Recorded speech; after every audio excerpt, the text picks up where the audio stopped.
ગુજરાતમાં અલગ અલગ જિલ્લાઓમાં અલગ અલગ વીજ લાઈનો નીકળે છે અને એમાં આજે ખાસ એક વીજ લાઈનની વાત કરવી છે। હળવદ વટામણ 765 કેવી અને આ લાઈન પસાર કરે છે Messrs power grid Vataman transmission limited. આ લાઈન પસાર કરવા માટે એ ઇન્ડિયન એક્સપ્રેસ અને રાજસ્થાન પત્રિકામાં 13/4/2024ના રોજ જાહેરાત આપે છે અને એ જાહેરાત પછી 31/1/2025ના રોજ એ નોટિફિકેશન ભારત સરકાર દ્વારા આ નોટિફિકેશન આવે છે, જાહેરનામું આવે છે અને એ મુજબ આ વિસ્તારના ખેડૂતોને કંપની 1/5/2025ના રોજ નોટિસ આપે છે।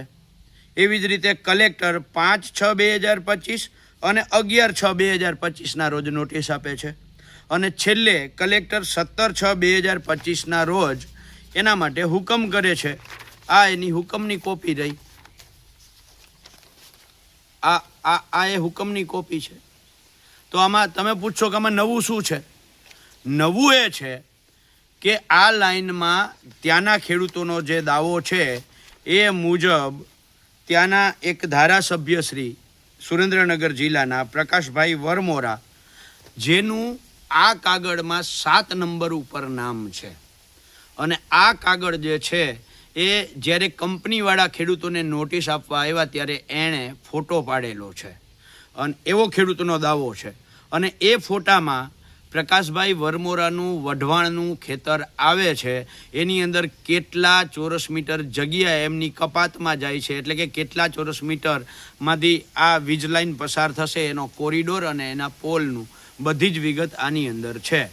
ત્યારે વિસંગતતા એ આમાં ઊભી થઈ છે કે 1/5/2025ની કંપનીની નોટિસ કે ત્યાર પછી કલેક્ટરની નોટિસ કે ત્યાર પછી કલેક્ટરનો હુકમ, આમાં ક્યાંય પ્રકાશભાઈ વરમોરાનું નામ નથી।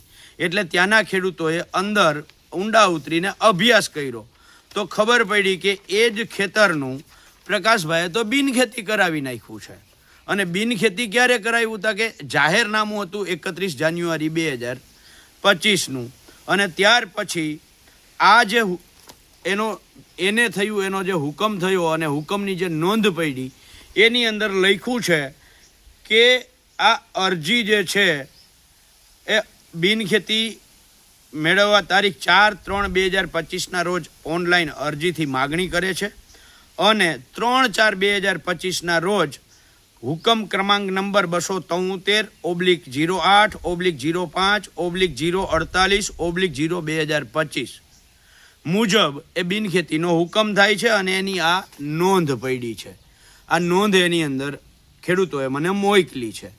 તો સવાલ એ છે કે જાહેરનામું આવ્યા પછી સામાન્ય રીતે કોઈ ખેડૂતનું ખેતર બિનખેતી થાય નહીં, તો 31 જાન્યુઆરી 2025ના રોજ આ જાહેરનામું હતું તો 3/4/2025 એટલે કે ત્યાર પછીના 3 મહિના પછી આ ખેતર બિનખેતી કેવી રીતે થયું? સવાલ નંબર 1।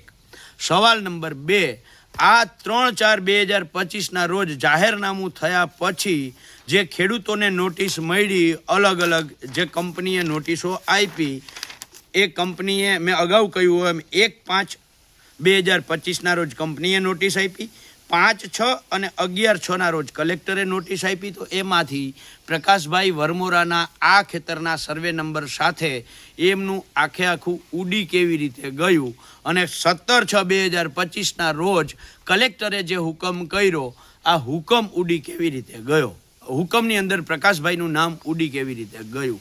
હવે સામાન્ય રીતે આવો જ કેસ ટંકારા તાલુકાના જબલપુર ગામના ભાણજીભાઈ સાથે થયો।